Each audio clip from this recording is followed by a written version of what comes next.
My name's Maya. I'm in my 4th year in the English program at Carleton with a concentration in creative writing and a minor in gender studies.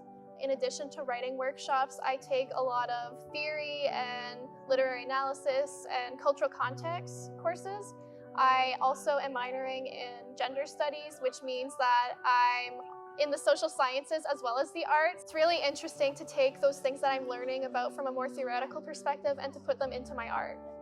What I really like about the workshops is that every person in the class has a different set of experiences that they take to their work. Most people are working in different genres, they have different writing styles, and even though I kind of have my own voice as a writer and my own interests, it's really engaging to get those different kinds of input, because I do learn things from other people and kind of take what I like into my own work.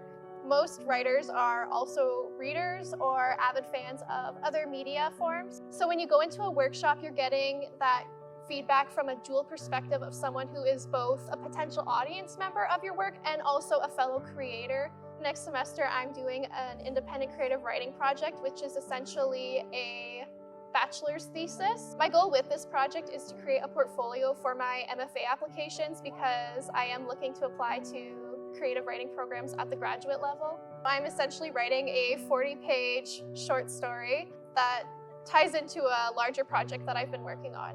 I'm very slowly writing a novel, very slowly. Very slowly.